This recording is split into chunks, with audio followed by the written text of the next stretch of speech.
desoxigenada.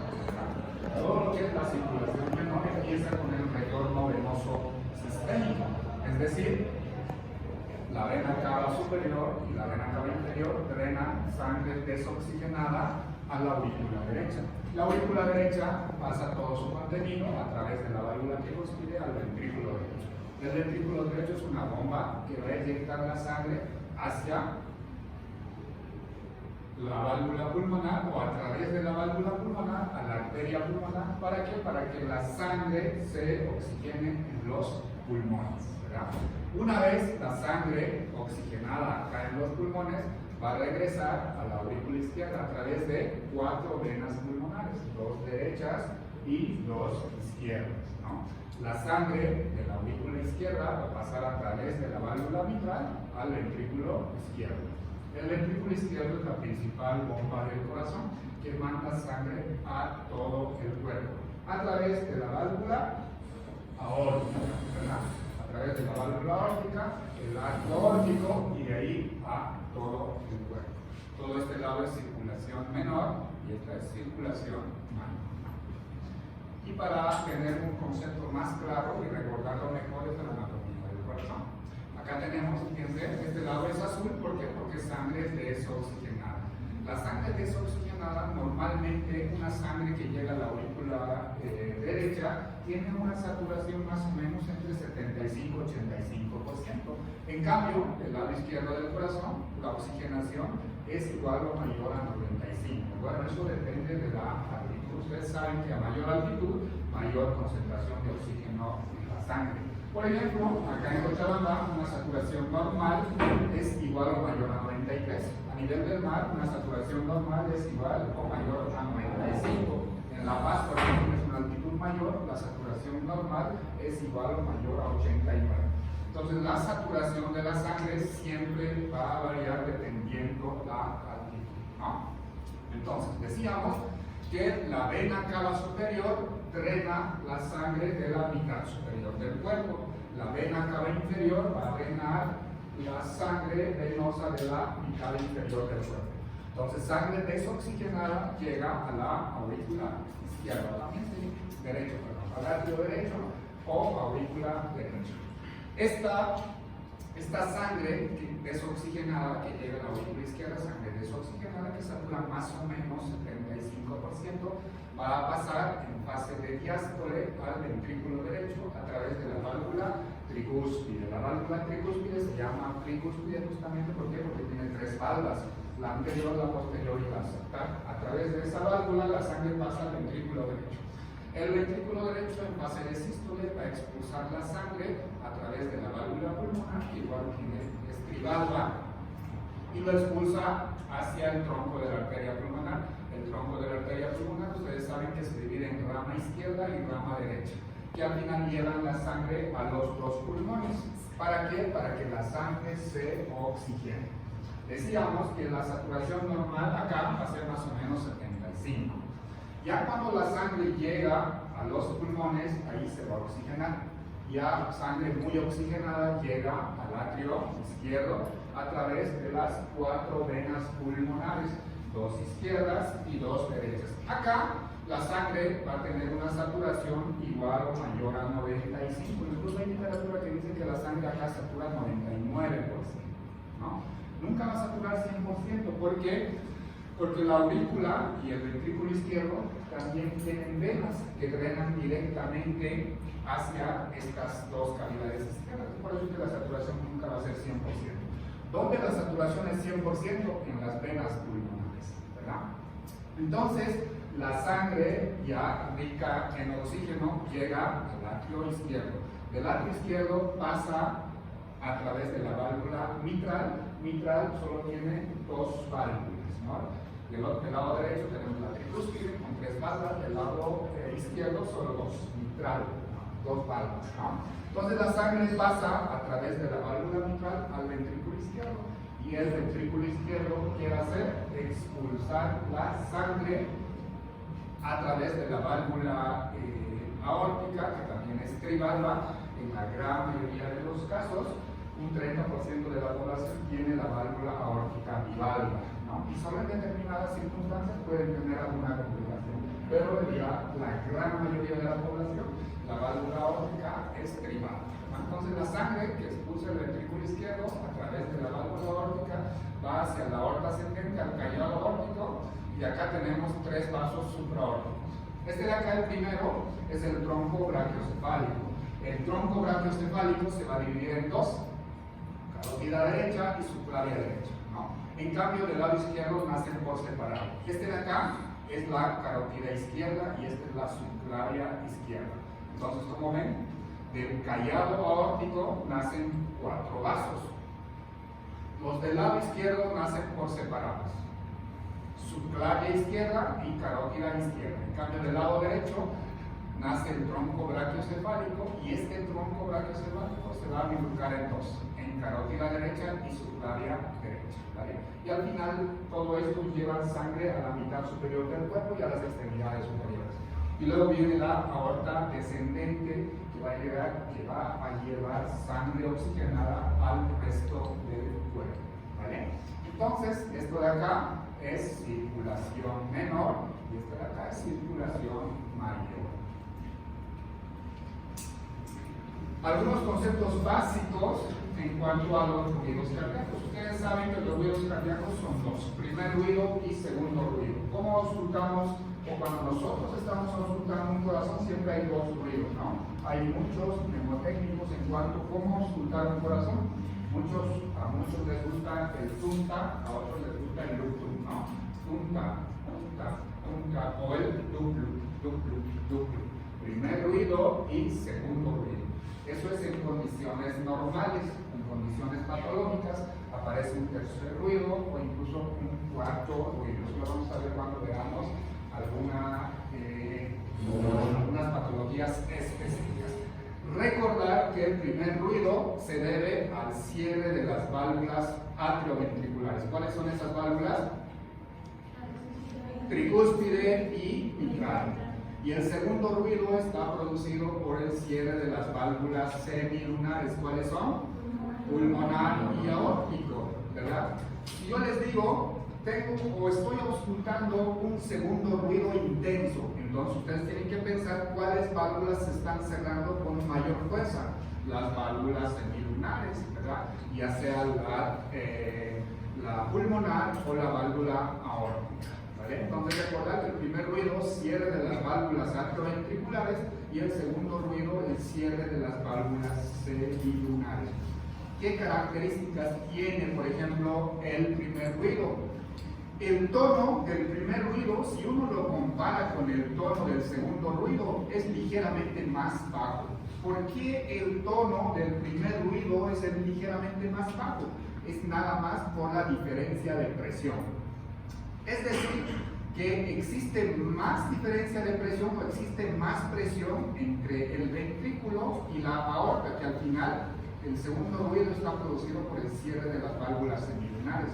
En cambio, el primer ruido, al estar producido por el cierre de las válvulas atrioventriculares, es decir, mitral y tricúspide, ahí hay menos presión. Es la razón de por qué el tono del primer ruido es ligeramente más bajo si uno lo compara con el tono del segundo ruido. Y acá más de lo que dijimos, ¿no? Se origina por el cierre de las válvulas atrioventriculares al inicio de la contracción ventricular. El primer ruido coincide con el pulso arterial. De hecho, muchas veces cuando uno está auscultando y ausculta un soplo cardíaco, uno no puede diferenciar si es un soplo sistólico o es un soplo diastólico. ¿Cómo lo diferenciamos? Con el pulso. El pulso siempre coincide con el primer ruido o con la fase sistólica del ciclo cardíaco. Es una manera de poder diferenciar y saber que el soplo que uno está auscultando es un soplo sistólico o un soplo diastólico. El pulso siempre coincide con el primer ruido y con la sístole del ciclo cardíaco. ¿Dónde lo vamos a auscultar mejor el primer ruido? Obviamente en el foco tricuspidio, ¿no? ¿Por qué? Porque el primer ruido representa el cierre de las válvulas atrioventriculares. ¿Qué características tiene el segundo ruido? Si dijimos que el primer ruido es menos intenso en cuanto al tono, entonces el segundo ruido, el tono es ligeramente más alto si uno lo compara con el primer ruido. Este ruido dijimos que se origina por el cierre de las válvulas sigmoideas, aórtica o pulmonar, ¿no? Y esto indica el inicio de la diástole del ciclo cardíaco. ¿Y dónde lo vamos a auscultar mejor? Lo vamos a auscultar mejor en el foco aórtico o en el foco pulmonar. También se puede auscultar mejor en el accesorio aórtico. Eso lo vamos a ver en un ratito más.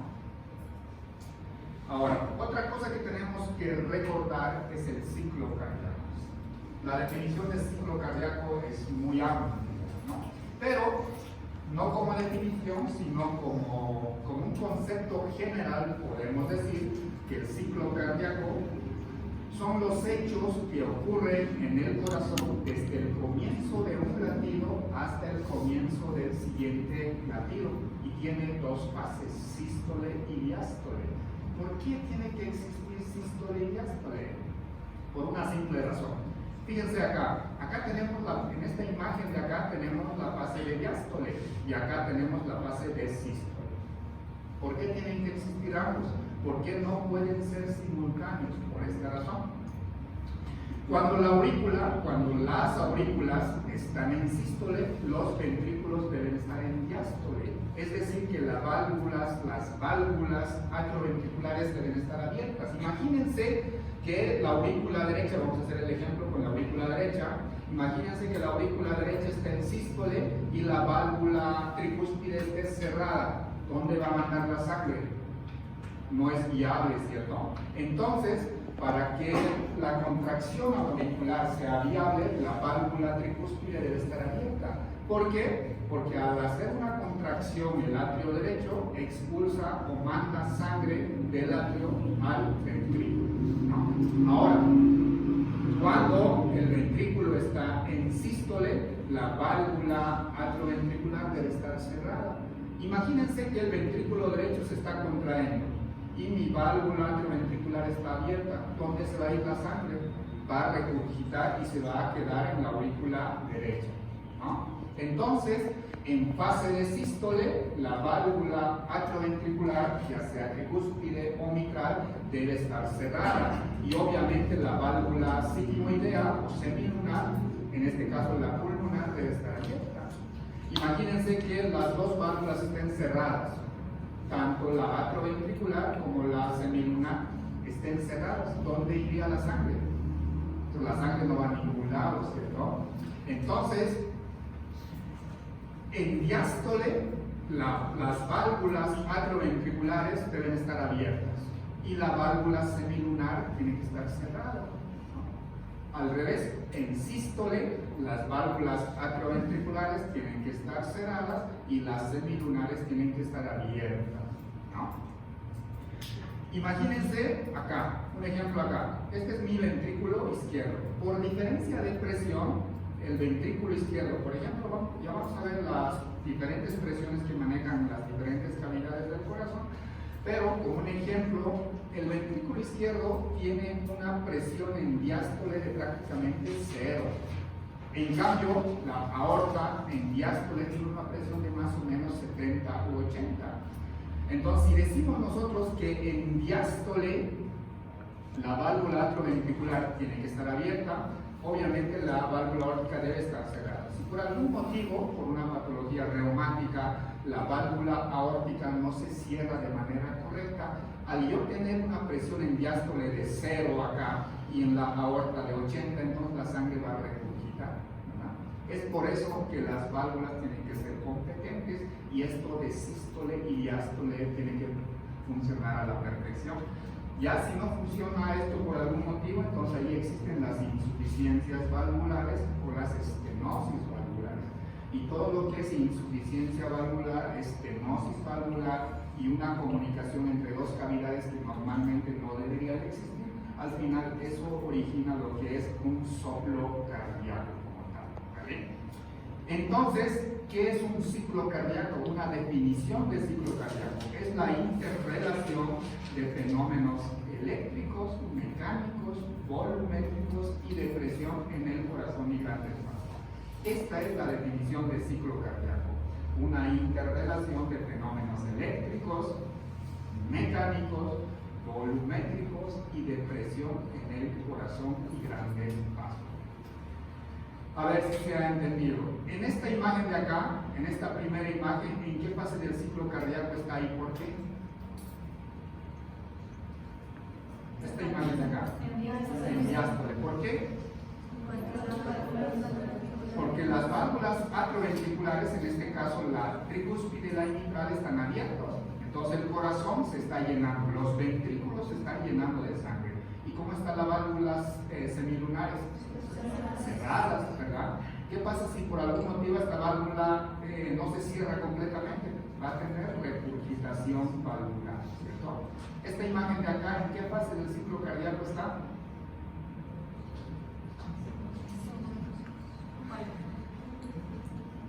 La segunda, esta de acá. Ambas válvulas cerradas, ¿qué fase del ciclo cardíaco será?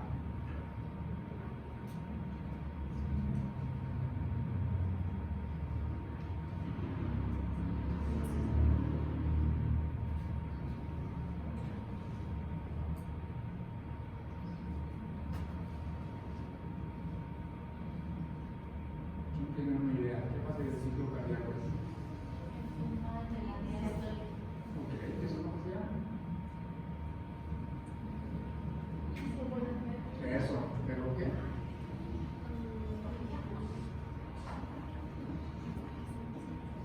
Esta fase del ciclo cardíaco se llama contracción isovolumétrica, ¿no?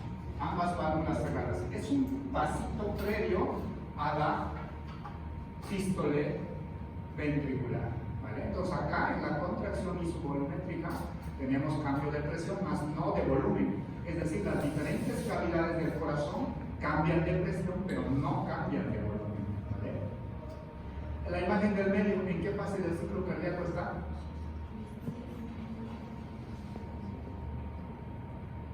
Esta imagen de acá, ¿en qué fase del ciclo cardíaco está? Sístole, ¿por qué? Las válvulas semilunares están abiertas y las atrioventriculares cerradas, ¿verdad? Entonces esto es sístole ventricular de ambos lados, ¿verdad? ¿Y este de acá qué será? Si esto es contracción isovolumétrica, esto de acá es relajación isovolumétrica, ¿no? Hay cambio de presión, pero más no de volumen.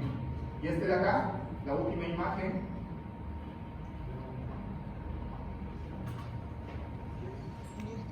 diástole. Y vamos a ver que la diástole tiene varias fases, ¿vale? Y esta es una fase de la diástole que se llama llenado ventricular rápido. Ahorita lo vamos a ir pasando. Para entender ciclo cardíaco, algo que tienen que ustedes dibujar para la próxima clase es justamente esto. El ciclo cardíaco que en Guyton, que lo han llevado ustedes en fisiología, es algo que se llama el diagrama de Wiggers, ¿vale? Es algo que lo tienen que repasar y es algo que lo tienen que entender. ¿Por qué? Porque el diagrama de Wiggers también nos va a ayudar a entender el electrocardiograma, ¿vale? Entonces, la definición exacta de ciclo cardíaco es esto de acá: interrelación de fenómenos eléctricos, mecánicos, volumétricos y de presión. Entonces, ya para aplicar más el conocimiento, ¿qué es diástole? Diástole es el periodo de relajación durante el cual el corazón se llena de sangre. Y vamos a ver que la diástole tiene varias fases. Solo para aplicar más el conocimiento, en diástole las válvulas atrioventriculares están abiertas y las semilunares o sigmoideas están cerradas. Eso es diástole. Ahora, la diástole, para complicarnos un poquito más, tiene tres fases: llenado ventricular rápido, llenado ventricular lento o diástasis, y la telediástole, ¿vale? La telediástole coincide con la contracción auricular. Y la contracción auricular en un electrocardiograma está representado por qué onda. ¿Por qué onda está representado la contracción auricular en un electrocardiograma? Onda B, correcto. ¿No? La onda P en un electrocardiograma representa la contracción auricular. ¿Y qué fase de la diástole es la contracción auricular? La telediástole. Ustedes saben que la diástole tiene tres fases, ¿verdad? Igual la sístole. Protodiástole, mesodiástole y telediástole. La protodiástole es el llenado ventricular rápido. La mesodiástole es el llenado ventricular lento, o la diástasis. Y la telediástole representa la contracción auricular. ¿Okay? Y acá, aparte, nos habla de cómo están las válvulas y acá cómo están las presiones. Entonces, la diástole como tal tiene tres fases, ¿no? Llenado ventricular rápido, donde el ventrículo se llena de manera rápida. Es cuando las válvulas atrioventriculares se abren de manera rápida y toda la sangre que había en la aurícula, en las aurículas, caen hacia los ventrículos. En la parte de llenado ventricular lento, ya como los ventrículos se están llenando de sangre, entonces ya por gravedad la sangre proveniente de las cavas pasa directamente hacia los ventrículos. Y la parte de la telediástole es la famosa contracción auricular, o en alguna literatura dice la patada auricular, ¿no? En la fase de llenado ventricular rápido y el llenado ventricular lento ocurre el 80% del llenado ventricular. Es decir, si este ventrículo se llena con 100 mililitros, el 80 mililitros se debe al llenado ventricular rápido y al llenado ventricular lento. Es decir, que la contracción auricular aporta un 20% del llenado ventricular. ¿Vale? Entonces, esto es diástole. Si eso es diástole, ¿qué es sístole? Sístole es el periodo de contracción durante el cual el corazón expulsa la sangre contenida en ambos ventrículos, ¿no? Para aplicar conocimientos, en sístole, las válvulas atrioventriculares, tricúspide y mitral deben estar cerradas y las válvulas semilunares o sigmoideas abiertas, ¿verdad? Tanto pulmonar como aorta. Al igual que la diástole, si la diástole tiene tres fases, la sístole también tiene tres fases. ¿Cuáles son esas fases? La contracción isovolumétrica. En la contracción isovolumétrica existen cambios de presión, más no de volumen, es decir, los ventrículos que van a expulsar la sangre hacia los grandes vasos, la presión incrementa, pero no se modifica el volumen. Luego viene la expulsión ventricular rápida y lenta, donde el ventrículo expulsa toda la sangre contenida. Y la parte de relajación isovolumétrica es donde igual los ventrículos cambian de presión, pero no cambian de volumen. Entonces la sístole también tiene tres fases. Esta primera fase va a ser la protosístole, la segunda fase la mesosístole y la tercera fase va a ser la telesístole, ¿verdad? Entonces ambas fases del ciclo cardíaco tienen sus tres fases y ambos se llaman igual, proto, meso, tele, con diferentes eventos que ustedes lo van a dibujar para la siguiente clase, que es esto de acá, el diagrama de Wiggers.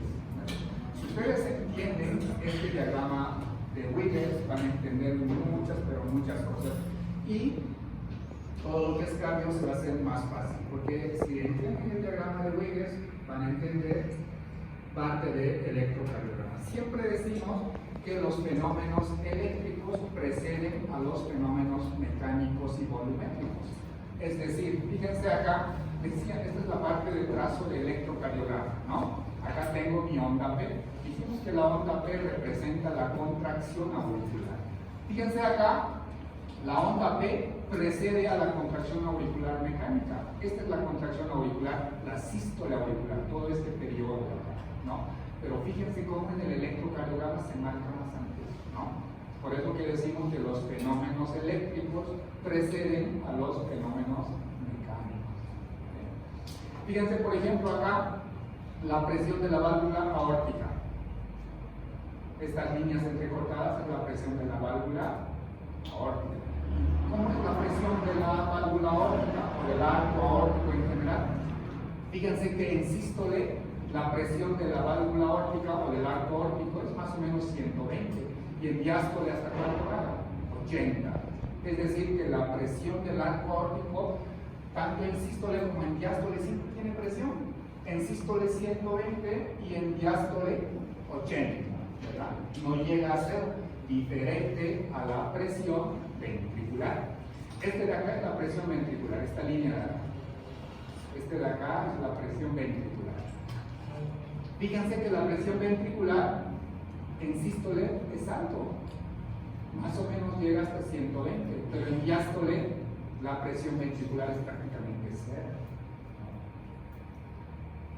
Entonces, este diagrama de Wiggers no solo les explica la parte de cómo el sistema eléctrico del corazón interrelaciona con los fenómenos eléctricos y mecánicos, también te habla de las presiones, de cuánto tiene la presión en determinado momento del ciclo cardíaco. Y lo mismo, fíjense acá, primer ruido dijimos que, ¿a qué se debe el primer ruido? Cierre de las válvulas atrioventriculares. Fíjense acá, cierre de las válvulas atrioventriculares, primer ruido. Y el segundo ruido dijimos que es por segundo ruido, cierre de las válvulas.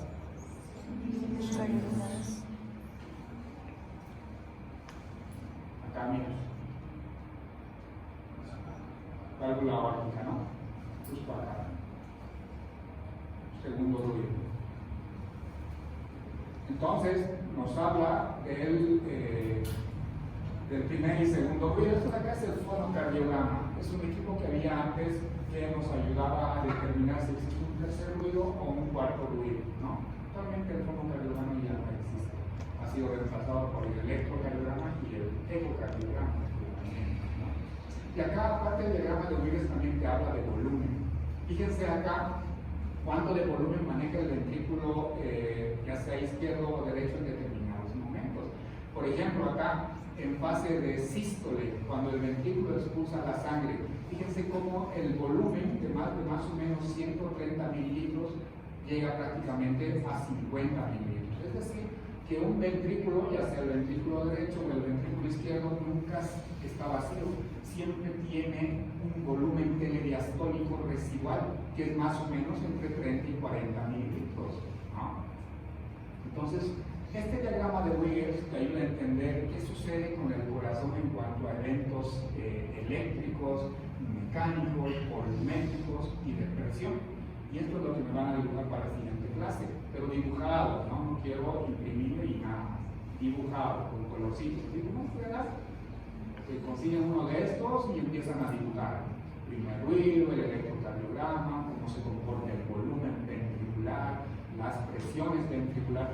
Acá mira la presión auricular. Fíjense que la presión auricular siempre es baja. En sístole la presión auricular es prácticamente cero. En diástole igual cero. En sístole si acaso sube un poquito a más o menos 8 o 10 milímetros de mercurio. Esto lo vamos a ver en una imagen, las diferentes presiones que manejan las diferentes cavidades del corazón. Y acá está lo que les hablaba, la diástole con sus tres fases: llenado ventricular rápido, diástasis y la sístole auricular. Entonces, el diagrama de Wiggers para la siguiente clase, por favor, todos, ¿vale? Dibujado y explicado más. Vamos a hacer un sorteito y a quien le toque, pues va y nos explica este diagrama de Wiggers. Focos de auscultación, ya lo conocen, ya lo saben: foco aórtico, foco pulmonar, tricuspidio y mitral, ¿no? Y también existe un accesorio aórtico. ¿Dónde están ubicados? Acá están. Segundo espacio intercostal, línea paraesternal derecha del aórtico, paraesternal izquierda del pulmonar, ¿no? El tricuspidio, tercer espacio o cuarto espacio intercostal, lo van a encontrar así. Cuarto espacio intercostal, línea paraesternal izquierda, ¿verdad? El mitral y el accesorio está en el tercer espacio intercostal, en la línea paraesternal izquierda, ¿vale? Focos auscultatorios. Y obviamente el primer ruido, ¿dónde lo vamos a escuchar más fuerte? En la tricúspide. ¿Por qué? Porque representa el cierre de las válvulas atrioventriculares. El segundo ruido, ¿dónde lo vamos a escuchar más intenso? Ya sea en el foco aórtico o en el foco pulmonar. Y estas son las diferentes presiones que manejan las diferentes cavidades del corazón. Entonces, fíjense las presiones de las aurículas. Presión de aurícula derecha es más o menos, esto puede variar. La literatura te dice de 0 a 8, de 0 a 6, es muy variable. Es decir, que en diástole es 0 y en sístole puede ser 6 o puede ser 8. La aurícula izquierda en diástole la presión es 0 y en sístole es más o menos 2 a 4 milímetros de mercurio mayor que el de la aurícula derecha, ¿no? Diferencia de presión entre aurículas casi no existe. De hecho, la diferencia de presión en diástole no hay, porque ambos es 0. En cambio, en sístole sí existe una diferencia de presión de más o menos 2 o 4 milímetros de mercurio máximo. En cambio, en los ventrículos, el ventrículo izquierdo es el que mayor presión maneja, ¿verdad? El ventrículo izquierdo, ambos ventrículos en diástole la presión es 0, es decir, que en diástole las presiones se igualan, pero en sístole existe mucha diferencia de presión. En una persona normal que no tiene hipertensión arterial sistémica, la presión del ventrículo izquierdo es la misma presión que ustedes se van a tomar en el brazo izquierdo o en el brazo derecho. ¿Cuánto es la presión normal en una persona? Sistólica 120, diastólica 80, ¿verdad? Entonces, en esa persona en la que le tomamos la presión, si su presión sistólica es 120, la presión del ventrículo izquierdo va a ser más o menos 120. Pero en diástole la presión, ¿cuánto va a ser? 0. Ahora, la diferencia de las arterias. La aorta maneja una presión muy similar a la presión arterial que nosotros nos tomamos. ¿Cuánto es la presión normal de una persona adulta? 120, 80. 120 la sistólica y 80 la diastólica. Esa es la misma presión que va a manejar la aorta. 80 en diástole y 120 en sístole. La arteria pulmonar. La arteria pulmonar maneja una presión sistólica de más o menos 25 a 30 y la diastólica puede ser bajo entre 5 y 10 milímetros de mercurio. Ahora, esta parte tienen que entenderlo bien para luego entender la clase de soplos cardíacos, que también lo vamos a repasar con esta imagen, pero desde acá tienen que ir checando ya.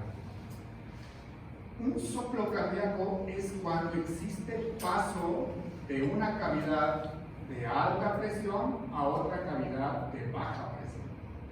Si tenemos ese concepto, si yo tengo acá una comunicación interventricular, es decir, acá un hoyo entre estos dos ventrículos, ¿en qué fase del ciclo cardíaco va a pasar sangre y de dónde a dónde? ¿La sangre pasaría del ventrículo izquierdo al ventrículo derecho o del ventrículo derecho al ventrículo izquierdo? ¿Qué dicen?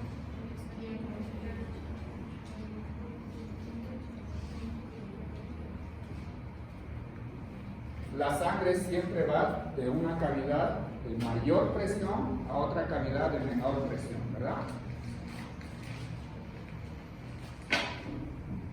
Mira, acá tenemos un hoyo. La sangre va del ventrículo izquierdo al ventrículo derecho o del ventrículo derecho al ventrículo izquierdo. ¿Y por qué? ¿Y en qué fase del ciclo cardíaco? ¿De dónde a dónde? Del izquierdo al derecho. ¿En qué fase del ciclo cardíaco? Acabo de decir. ¿Y el diástole?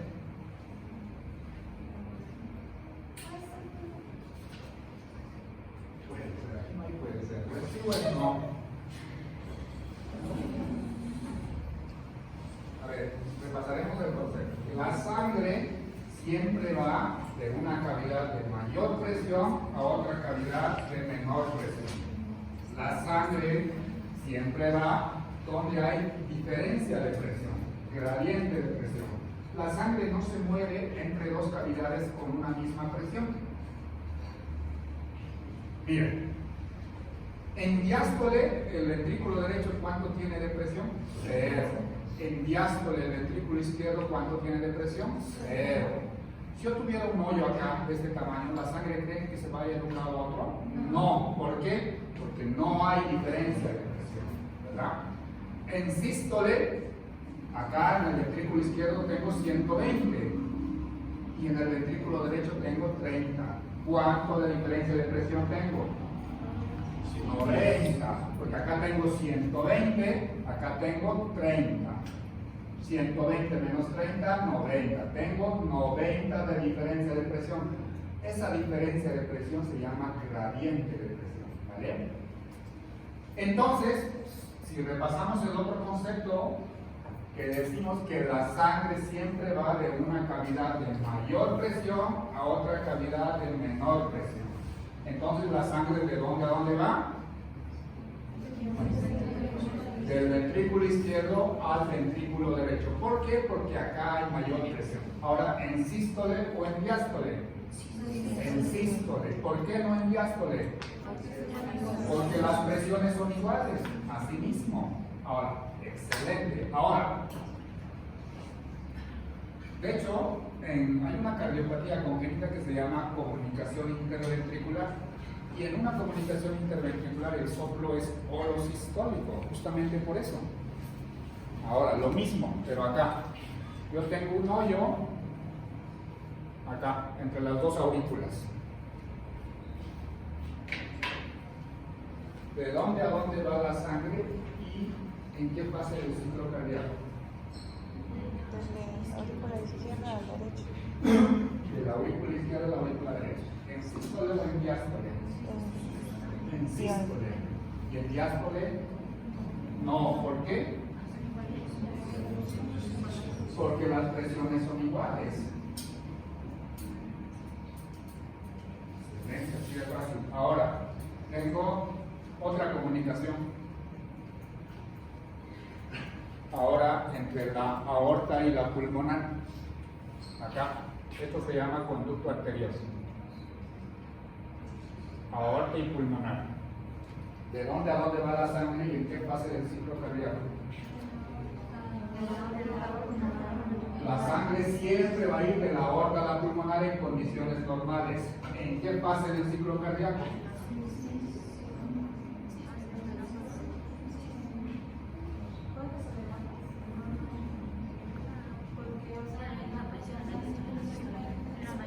Excelente, en ambos, porque tanto en sístole como en diástole hay diferencia de presión. ¿Cuánto diferencia de presión tengo en sístole? Que acá es 120, acá 30, 90 en sístole. En diástole, acá tengo un mínimo 80 y acá es 10. ¿Cuánta diferencia? 70. En sístole tengo 90 y en diástole tengo 70. En ambas fases del ciclo cardíaco existe diferencia de presión. Entonces, tanto en sístole como en diástole la sangre va a pasar de aorta a pulmonar, ¿vale?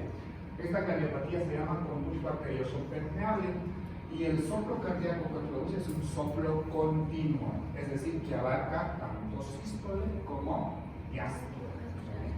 Entonces, estas diferencias de presiones de las diferentes cavidades es algo que también tienen que memorizarlo, repasarlo y recordarlo. Recordar siempre que las cavidades izquierdas del corazón manejan mayor presión si uno lo compara con las cavidades derechas. En diástole, en los ventrículos, la presión siempre llega a 0. ¿Vale? ¿Por qué llega a 0? Porque las presiones de las aurículas son bajos. Imagínense, la presión de la aurícula derecha en sístole es de 8, 6 milímetros de mercurio.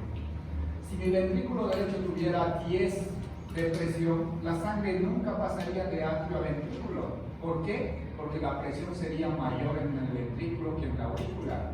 Entonces, los ventrículos necesariamente su presión en diástole tienen que bajar a 0, porque es la única manera que la sangre pase de atrio a ventrículo. ¿Vale?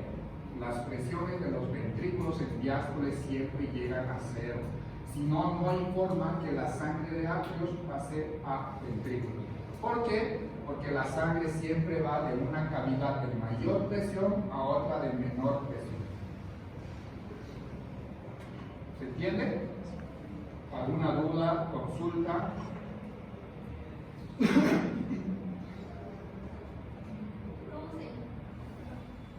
¿Cómo se llama el soplo que se produce si hay una comunicación interauricular? Interauricular. Sí. Eso es una pregunta muy compleja, pero te lo voy a tratar de responder. Mira, dijimos que en una comunicación interventricular el paso de sangre solo es el sístole. Por eso el soplo se llama holosistólico. Luego vamos a aprender qué es holosistólico, ¿vale? Ahora, acá no existe mucha diferencia de presión. Si bien la presión del atrio izquierdo es como 2 a 4 milímetros de mercurio mayor que al atrio derecho, este paso de sangre de acá a acá pasa a baja velocidad. Pasa a tan baja velocidad que no produce soplo cardíaco, ¿vale? El soplo cardíaco de una comunicación interauricular está producido por otros mecanismos que ahorita no vale la pena explicarlo. Cuando veamos comunicación intraauricular, que es una cardiopatía congénita, ahí lo vas a entender muy bien. Pero, un soplo cardíaco, ¿qué es? ¿Cómo definirían ustedes un soplo cardíaco? El soplo cardíaco es un fenómeno acústico que uno lo ausculta y al final un soplo cardíaco es un flujo turbulento, un flujo a altas velocidades, ¿vale? ¿Cuándo se produce a altas velocidades? Cuando existe mucha diferencia de presión. Veíamos que acá la diferencia de presión entre ambos ventrículos es 90. Esa diferencia de presión hace que la sangre del ventrículo izquierdo al ventrículo derecho vaya a mucha presión, pero a tanta presión que produce un soplo cardíaco. En cambio acá, esta diferencia de presión de 2 o 4 milímetros de mercurio es nada. Entonces la sangre si bien pasa de atrio izquierdo a atrio derecho, pero lo hace a una velocidad muy baja, tan baja que uno no lo puede auscultar. Si bien la comunicación interauricular tiene un soplo cardíaco, pero el fenómeno fisiopatológico está explicado por otras causas, que lo vamos a explicar cuando veamos esa cardiopatía que se llama comunicación interauricular. ¿Vale? Entonces acá el soplo es holosistólico y acá dijimos un soplo continuo. ¿Por qué es continuo? Porque la sangre pasa tanto en sístole como en diástole, porque en ambas fases del ciclo cardíaco existe diferencia de presión. Y en diástole la diferencia de presión también es algo entre aorta y pulmonar, ¿vale? Porque si la diferencia de presión fuera muy bajo entre arteria pulmonar y aorta, no escucharía soplo también. Para que se ausculte el soplo, tiene que haber una diferencia de presión de más o menos 20 milímetros de mercurio. ¿Sí? Más o menos, ¿no? Un gradiente de presión o diferencia de presión de 20 milímetros de mercurio, mínimamente, ¿no? Y acá entre atrios existe una diferencia de 2 o 4, es nada. Entonces es una velocidad que no se puede percibir por el oído humano, ¿vale? Estas comunicaciones no aumentaría el volumen y eso no afectaría no habría mayor diferencia. No. O sea, sí, mira, por ejemplo, cuando tenemos un hoyo acá, una comunicación interventricular, aumenta el volumen en el lado izquierdo del corazón. Luego lo vamos a entender por qué. Cuando tengo una comunicación interauricular, aumenta el volumen de acá, ¿no? De las cavidades derechas, ¿no? Pero no aumenta la presión. De hecho, se cree o no se cree, las cavidades derechas, sobre todo el ventrículo derecho, es un ventrículo que está diseñado para soportar volumen, pero no soporta presión. En cambio, el lado izquierdo, el ventrículo izquierdo, es un ventrículo diseñado para soportar presión, más no soporta volumen. Puede que en algún punto, por sobrecarga de volumen, la aurícula derecha o el ventrículo derecho incrementen su presión, pero no va a incrementar significativamente. Incrementará 1 o 2 milímetros de mercurio, más de eso no va a incrementar. ¿Vale? Esto es más de lo que dijimos, ¿no? Primer ruido, segundo ruido y otra vez primer ruido. Bluetooth o tunta, ¿no? Y aquí nada más he explicado los diferentes fenómenos eléctricos que ya hemos explicado. Otra cosa que tenemos que tomar en cuenta o recordar que es un gasto cardíaco, que es la fracción de eyección y que es el volumen. ¿Vale? El gasto cardíaco siempre está expresado en minutos, ¿no? De hecho, el gasto cardíaco normal promedio en un adulto es de más o menos 5 litros por minuto. ¿Qué significa? Que en un minuto ese ventrículo izquierdo debe bombear aproximadamente 5 litros por minuto. Diferente a lo que es la fracción de eyección. Fracción de eyección es nada más el porcentaje de volumen ventricular que eyecta un ventrículo con cada contracción ventricular. Les decía que los ventrículos nunca se quedan sin sangre, expulsan un porcentaje de la sangre que tienen. De hecho, la fracción de eyección normal es mayor a 55. Es decir, que si tiene 100 mililitros un ventrículo, debe expulsar mínimo 55 mililitros para considerarse normal. Ya si expulsan menos de 55 mililitros, entonces ya es anormal. ¿Vale? En un ecocardiograma, cuando ustedes vean un ecocardiograma o tengan la oportunidad de ver un ecocardiograma o de realizarse un ecocardiograma, esto es algo que siempre se reporta. Fracción de eyección. Y la fracción de eyección no es más que el porcentaje de volumen ventricular que se expulsa en cada contracción ventricular. ¿Cuánto es lo normal? Igual o mayor a 55, ¿vale? Es decir, que de 100 mililitros que se quede en un ventrículo el volumen telediastólico final, 45 mililitros incluso ya es normal. ¿Por qué? Porque la fracción de eyección normal es igual o mayor a 55, ¿vale? Entonces, ¿qué es fracción de eyección? Porcentaje de volumen ventricular diastólico eyectado en cada contracción ventricular. ¿Y qué es el volumen latido? La cantidad de sangre expulsada por el corazón en cada contracción. En un adulto es más o menos 70 mililitros. En un niño, obviamente, es pues, totalmente diferente, ¿no? En niños todo se calcula por kilopeso. ¿Vale? Hablando un poquito de función cardíaca, ¿qué es la función ventricular sistólica y qué es la reserva cardíaca? La función ventricular sistólica se representa por la fracción de eyección o la fracción de expulsión que hemos comentado. ¿Cuánto debe ser la fracción de eyección o expulsión? Igual o mayor a 55%. ¿Vale? ¿Y qué es la reserva cardíaca? Es la capacidad que tiene el corazón de aumentar el gasto cardíaco en caso necesario. ¿Cuánto dijimos que es el gasto cardíaco? 5 litros por minuto, ¿no? Eso en reposo. Pero cuando uno anda corriendo, cuando uno anda comiendo, cuando uno anda haciendo cualquier ejercicio, el gasto cardíaco incrementa, ¿no? Ya no son 5 litros, pueden ser 6, 7, 8, 9, 10, hasta 11 litros por minuto, ¿no? Eso es reserva cardíaca, la capacidad que tiene el corazón de incrementar su gasto cardíaco en condiciones cuando una persona está con actividad física, ¿vale? ¿Qué es postcarga y qué es precarga? Postcarga es todo lo que se opone a la contracción ventricular. Por ejemplo, este de acá es el ventrículo derecho. ¿Qué sería una postcarga para un ventrículo derecho? Si decimos que la postcarga es la resistencia vascular que se opone a la contracción durante el vaciamiento. ¿Qué sería una postcarga incrementado para el ventrículo derecho?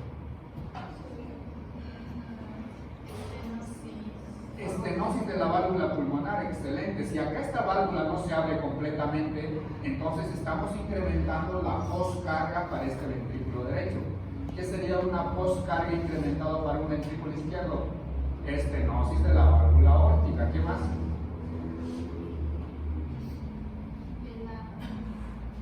De cualquier lado. ¿Es lo que estás pensando? ¿Está bien? ¿Qué sería una postcarga incrementada para cualquiera de los dos ventrículos?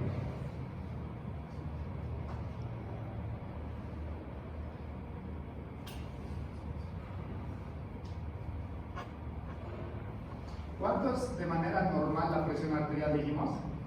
La que nos tomamos. 120/80. Esa es la presión normal de la aorta. ¿Qué pasa si una persona tiene 150, 100? Una poscarga incrementada para este ventrículo, ¿verdad? Entonces, ¿qué significa una poscarga? La oposición que tiene el ventrículo para vaciar su sangre. Una estenosis de la válvula aórtica, los pacientes que tienen hipertensión arterial sistémica tienen una poscarga incrementada. ¿Y qué sería otra poscarga para el ventrículo derecho? Los pacientes que tienen hipertensión pulmonar, ¿no? Normalmente la presión pulmonar dijimos ¿cuánto? 25 o 30 milímetros de mercurio. Eso también varía, depende de la altitud. A mayor altitud, mayor presión pulmonar, ¿verdad? Pero los pacientes que tienen hipertensión pulmonar tienen la presión en 40, 50 o 60. Es decir, que tienen una poscarga incrementada para ambos, para el ventrículo derecho, ¿vale? Eso es poscarga. ¿Y qué es la precarga? ¿Cómo podríamos definir precarga? ¿O qué sería precarga incrementada para el ventrículo derecho? Precarga incrementado para el ventrículo izquierdo.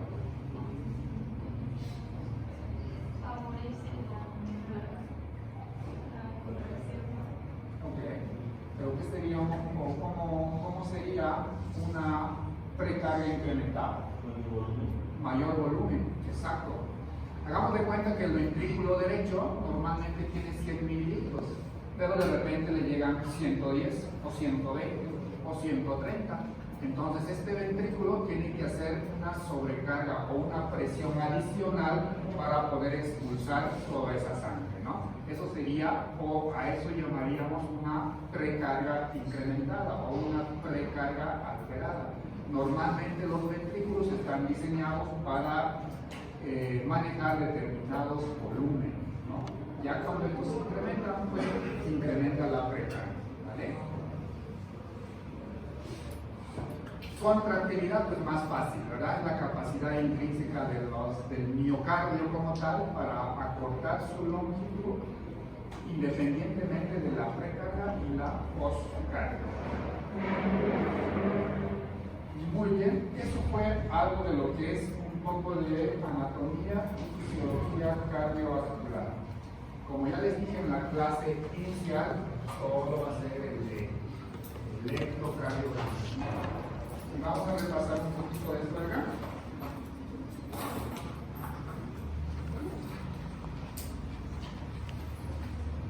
El papel de un electrocardiograma tiene cuadros pequeños y cuadros grandes, ¿vale? Ahora, en sentido horizontal mide tiempo y en sentido vertical mide voltaje, ¿vale? Ahora, cada cuadradito, ya sea en sentido horizontal o vertical, es 1 milímetro. Es decir, de acá a acá es 1 milímetro. Lo mismo hacia arriba, de acá a acá es 1 milímetro, ¿vale? Ahora, el tiempo lo medimos en milisegundos o segundos. Es decir, que un cuadradito pequeño equivale a 0.04 segundos. Es mucho más fácil expresarlo en milisegundos. ¿Cuánto serían milisegundos esto de acá? 0.04 segundos. En milisegundos son 40 milisegundos. Es decir, que cada cuadrado pequeño vale 40 milisegundos y es más fácil hablar así. Pero ustedes también tienen que saberlo, que cada cuadradito pequeño es 0.04 segundos. O lo mismo que es 40 milisegundos, ¿vale? En sentido de voltaje, cada cuadradito pequeño hacia arriba es 0.1 milivoltios.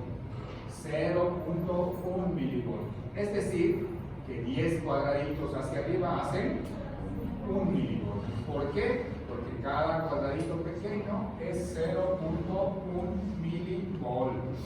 ¿Vale? Entonces, 5 de acá, ¿cuánto sería? De acá a acá, 0.5 milivoltios. 7 cuadraditos, ¿cuánto sería?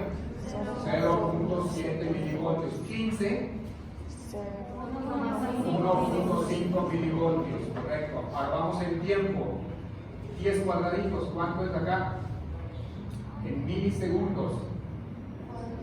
Si cada cuadradito es 40, 10 400 milisegundos. 15 cuadrados, ¿cuánto es? 150. 600 milisegundos. 7 cuadraditos, ¿cuánto es? 7 por 4, 28, 280 milisegundos. ¿Vale? Entonces vayan acostumbrándose a milisegundos. ¿Vale? Es más fácil hablar en milisegundos que en segundos, porque en segundos son muchas comas y muchos ceros. Entonces vayan repasando esto más, por favor. Y la siguiente trae todo su diagrama de Wiggers dibujado, no quedó impreso.